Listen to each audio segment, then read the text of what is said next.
আজ সকালবেলা আরনের স্কুলে গেছে ওর বাবা, ওকে খাইয়ে টিফিন তৈরি করে দিয়ে তারপর ওরা যখন বেরিয়ে গেল মনে হলো আমার হাতে এখন অনেক সময়, আর রান্না তো করব দুপুরে, তো এখন কি করি। তো ওর বাবার সমস্ত জামা কাপড়গুলো আবার বের করলাম, কারণ এর পরে তো আর হবে না তখন আর এইসব ঝুঁকি কাজগুলো। অনেক জামা কাপড় সমস্ত কিছু বের করে শোকেসটা খালি করে আবার নতুন করে সাজাবো।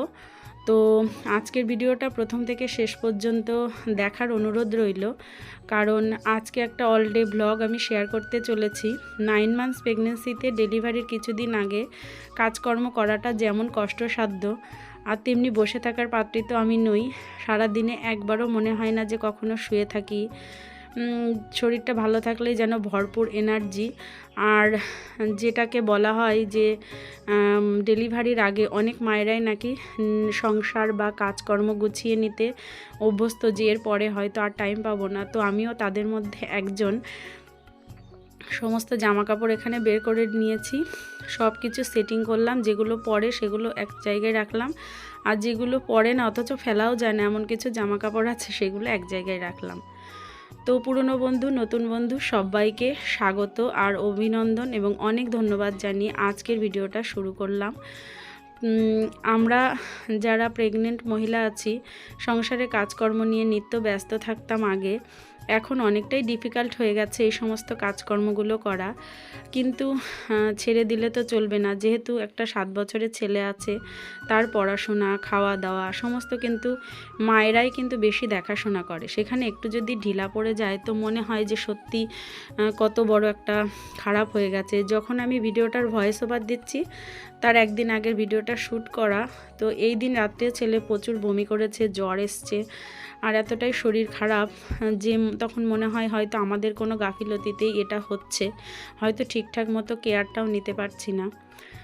আর আজকে ভাবলাম যে সমস্ত জামা কাপড় যেগুলো আছে এইগুলো কেচে দেব, আর কেচে দিয়ে তারপরে একটু পাড়ার দিকে গেলাম। পাড়ায় বলতে পাশের বাড়ির দিদি আবার বলল যে দিদি তুমি তাহলে এই কিছু সবজি ওনার জমির, বলছে তুমি তাহলে নিয়ে যাও, এগুলো রান্না করে খেও, আবার কতদিন পরে মানে এরপরে আর খাবে কি না, খেতে পারবে কি না, তো সেইগুলো নিয়ে আসছিলাম। তারপরে নিয়ে এসে এই যে সবজি কাটতে তো আমার ভীষণ ভালো লাগে, আর রান্না করতেও স্পেশালি। আজকে একটা কথা নিয়ে আলোচনা করব, সেটা হচ্ছে সব মায়েরাই একটা না একটা সময়ে মানে যখন তাদের প্রেগনেন্সি চলে সেই সময় মানে প্রেগনেন্সি চলাকালীন সবাই কারো না কারো কাছ থেকে দুঃখ কষ্ট পেয়ে থাকে। এটা মানে অবশ্যম্ভাবী হবেই, যদি কারোর হয়তো শরীর ভালো থাকে না, কারোর মন ভালো থাকে না, কখনো আত্মীয় স্বজনের কাছ থেকে, কখনো পরিবারের লোকজনের কাছ থেকে, কখনো যে কোনো কারো কাছ থেকেই, যদি কারো কাছ থেকে গর্ভবতী কোনো মহিলা কোনো দুঃখ পেয়ে থাকে তো সেটা কিন্তু সে সারা জীবন মনে রাখে। এটা কখনোই ভোলার নয়, কারণ আমার ছেলের বেলাতেও তাই হয়েছিল। কিছু কিছু মানুষের কাছ থেকে আমি ভীষণ পরিমাণে সাহচর্য পেয়েছি, আবার কিছু কিছু মানুষ আমাকে তাদের অজান্তেই ভীষণ কষ্ট দিয়ে দিয়েছে। তো সারা জীবন না, পরবর্তীকালেও সেটা মনে থাকে। পরে যতই তারা বা সেই ভালো ব্যবহারটা করুক না কেন, কিন্তু আমার এইবারে প্রেগনেন্সিতে কিন্তু তেমন কোনো ব্যাপার নেই। সবাই আমাকে সাহায্য করেছে, শাশুড়ি, তারপরে আমার হাজবেন্ড তো ভীষণ কেয়ারিং, সব দিক দিয়েই ভালো। কিন্তু এই সরকারি রাস্তা আমাকে খুব কষ্ট দিয়েছে। আগের দিন এই যতবার ডাক্তার দেখাতে যাই ততবারই আমার শরীরটা খারাপ হয়ে যায়। তারপরে যখন স্কুলে যেতাম রাস্তার ঝাঁকুনিতে আমি প্রত্যেক দিন অসুস্থ হয়ে পড়তাম। তাই ভাবতাম যে ঈশ্বর আমাকে যে কোনো মানে প্রত্যেক গর্ভবতী মহিলাকেই হয়তো কোনো না কোনোভাবে কষ্ট দেয়, অবশ্য সবার সঙ্গে নাও মিলতে পারে। তো আমার এখন দেখাচ্ছি স্নান টান হয়ে গেছে, সমস্ত তরকারি কুটে বেছে রেখে তারপরে স্নান করেছি। এবার যাব ঠাকুর ঘরে। যদিও আমি পুজো দিই না, সবাই জানে এটা, কিন্তু এখানে একটু গ্রন্থ পাঠ আর ঠাকুরের কিছু মন্ত্র উচ্চারণের মাধ্যমে না করলে আমার ভীষণ খারাপ লাগে। তারপরে কাঠ তো আগেই নিয়ে এসছি কাঠের উনুনে রান্না করব বলে। আর আজকে হবে মূলো শাক, একটা সবজি। আজকে মাছ নিইনি, কারণ আগের দিনের মাছ ছিল সেটাই সকালে খাওয়া হয়েছে। তো আজকে সবজি রান্না করছি, পাঁচমিশালি এই সবজিটা আমার ভীষণ পছন্দের, আর আপনাদের দাদারও।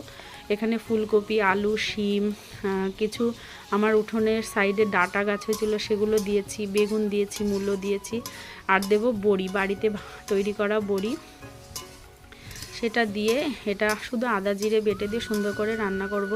খেতেও খুব টেস্ট হয়েছিল, আপনাদের দাদাও এটা ভীষণ পছন্দ করে। তো যাই হোক, আর এখানে মূলো শাকটা এই লবণ দিয়ে মাখিয়ে জল ঝরিয়ে নেব, আর তারপরে সেটাতে একটু আলু আর একটু শিমের দানা দিয়ে ভাজা করব। তো রান্না করতে এই সময় কিন্তু আমি রান্না করতে বরাবরই ভালোবাসি, রান্না করিও, কিন্তু এখনও কি মনে হয় দুপুরবেলা যখন স্নান টান করে বসে আছি, শাশুড়ি মা তো বাইরে কাজ করে, তখন মনে হয় যে আমি কি করব, বসে বসে রান্না করি। এই সময় কোমর আর তলপেটটা প্রচণ্ড পরিমাণে যন্ত্রণা হয়, বিশেষ করে লোয়ার পার্টগুলো। আর রান্না করার সময় তবুও আমি রান্নাটা করি, জানি না কেন করি, আমার কোন অদৃশ্য টানে। তবে মশলাটা বরাবর শাশুড়ি মাই বেটে দেন, যদি উনি না থাকেন তাহলে আমি মিক্সিতে মশলাটা করে নিই, তবে বাটা মশলার স্বাদ কিন্তু অন্যতম হয়। আর আমি তো এক পদে দু পদে রান্না করতেই পারি না। প্রথমে ভাবছি আজকে একদম সিম্পল রান্না করব, তারপরে হঠাৎ করে মাথায় আসলো যে না, একটুখানি ধনেপাতা বড়া করি। তা বেসন ছিল না, আমি চালের গুঁড়ি দিয়েই ধনেপাতার বড়াটা করেছি আজকে, খুব সুন্দর হয়েছিল। আর আমার ছেলে তো এতদিন খেত না, কিন্তু এখন দেখলাম ধনেপাতা বড়াটা ভালোই খেলো। একটু ঝাল কম দিয়েছিলাম। ও স্কুলে গেছে, আমি একটা সময় রান্না বসিয়েছি, দুটোর মধ্যে আমার 3 পদের রান্না কমপ্লিট হয়ে গেছে। আর তারপরে ও বাড়ি আসলে আগে ওকে খাইয়েছি। এর মধ্যে আবার যখন আমার রান্নাটা প্রায় কমপ্লিট হতে যাবে তখন আবার মা আসলো। মা আগে থেকে ফোন করেনি যে আসবে। আর আমার মা নিরামিষ খায়, নিরামিষ বলতে পেঁয়াজ রসুন মাছটা খায়, মাংস ডিম এসব খায় না। আর আমাদের রান্না করা কড়াইতে হাঁড়িতে এগুলোতে খায় না। মা বাবা যখন আসে আলাদা করে রান্না বসাতে হয়, মানে আলাদা হাঁড়ি কড়াইতে সমস্ত সেট আলাদা আছে, সেখানে রান্না করা হয়। তো মা হঠাৎ করে এসছে, এবার ফোনও করেনি। তখন আমি ভাবলাম যে কি করি, সেই মার জন্য আবার আলাদা করে পরে রান্না করতেছি।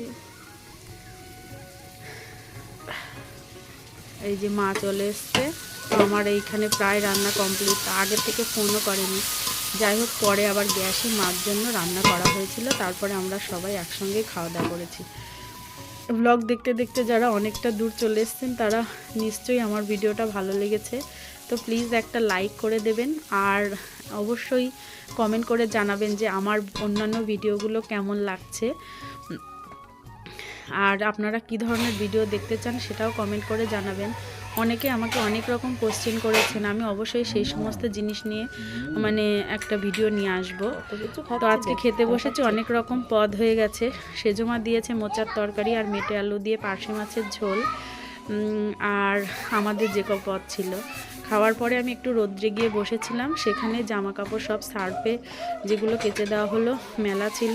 তো এখন প্রায় বিকাল 4টে বাজে, আমি এই যে জামা কাপড় সব তুলে নিয়ে এবার বাড়িতে ঢুকলাম।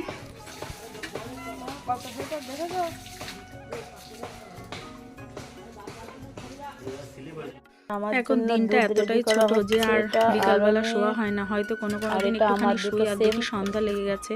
সন্ধ্যা এই যে ছেলের আর আমার দুধ রেডি করেছি, দুটো 2 রকম। এই যে আমারটা এখানে দিতে বলেছে 3 চামচ করে, সকাল বিকাল গরম জল বা দুধের সাথে আমি 2 চামচ করে দিই, আর তার সাথে জাফরানও দিয়েছে। ওই যে লিখেছি সবগুলো। এখন তৈরি করা হবে আরনের প্রজেক্ট, তার জন্য আমরা এখন এই যে ওয়াটার কালার সব বের করে নিয়ে এসেছি। ইম্পর্টেন্স অফ ওয়াটার, এটা আঁকতেও পারবে। এঁকেছিলি না একবার? এঁকে দিলে পরেই ভালো হতো। এটার উপরে এখন এটা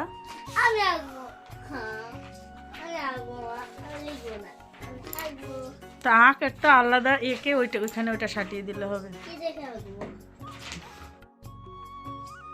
সন্ধ্যাবেলা ওকে পড়ানোর টাইমটা আমরা বেশি পাই, কারণ সন্ধ্যাবেলা যদি পড়ানো না হয় তাহলে ও পরের দিনে পড়াটা রেডি করতে পারে না। সকালবেলা যেহেতু 8টা সাড়ে 8টার মধ্যে স্কুলে যায়, সেই জন্য সকালবেলা পড়ানোর সময়টা ভীষণই কম হয়। আর তারপরে দুপুরবেলার পরে বিকাল টাইমটাও খেলা করে, ওই জন্য আমরা ডিস্টার্বও করি না। তো এখানে ওর বাবা খানিকটা রেডি করতে লাগছিল, আর আমি আমার শাশুড়ি মা রাত্রে রুটি বেলে দেয় রেডি করে, আর আমি সেঁকে দিই, কারণ মা রুটিটা সেঁকলে একটু শক্ত হয়ে যায় বলে মানে অত অতটা খেতে পারি না, তাই জন্য রুটিটা আমিই বরাবর সেকি। তো কোনো দিন তো ভিডিও করা হয় না, আজকে ভাবলাম সবার সঙ্গে একটু শেয়ার করি। আমি দিনের রান্না সমস্ত কাঠেই করি, কিন্তু রাত্রের আমরা কাঠ জ্বালি না, উনুন জ্বালি না, যা ভাত হোক আর রুটি হোক গ্যাসেই করা হয়। তো এইখানে আমার গ্যাস অনেকটা সেভও হয়, আর রাত্রে রুটিটা যখন করি শাশুড়ি মা বেলে দেয় তখন খুব তাড়াতাড়ি রুটিটা আমি সেঁকে নিই, প্রায় 10 মিনিটের মতো সময় লাগে, তার মধ্যেই কিন্তু আমার কমপ্লিট হয়ে যায়। তো এইখানে রুটিটা আজকে সেঁকছিলাম, আর তার মাঝে মাঝে গিয়ে আবার সারাদিনে তো মেডিসিনস, প্রচুর পরিমাণে জল খাওয়া, ফল খাওয়া, এই সমস্ত আনুষঙ্গিক কাজগুলো থাকে, সেই সঙ্গে ঘর গোছানো কাজকর্ম কিন্তু কোনোটাই কমেনি। তবে দিন কিন্তু এগিয়ে আসছে বন্ধুরা। এবার রুটি করার পরে চলে এসেছি আরনের প্রজেক্ট তৈরি করতে স্কুলে। ওর স্কুল থেকে বলেছে একটা প্রজেক্ট তৈরি করতে, ইম্পর্টেন্স অফ ওয়াটার নিয়ে। তো বাচ্চাদের স্কুলের প্রজেক্ট তো মায়েরাই বেশি তৈরি করে, মায়েদেরই তৈরি করতে হয়। আমি প্রথমে পেন্সিল দিয়ে কিছু লিখে নিয়েছি পয়েন্ট, তারপরে তার উপরে স্কেচ পেন দিয়ে একটু হাইলাইট করে দিচ্ছি যাতে প্রজেক্টটা দেখতে ভালো লাগে।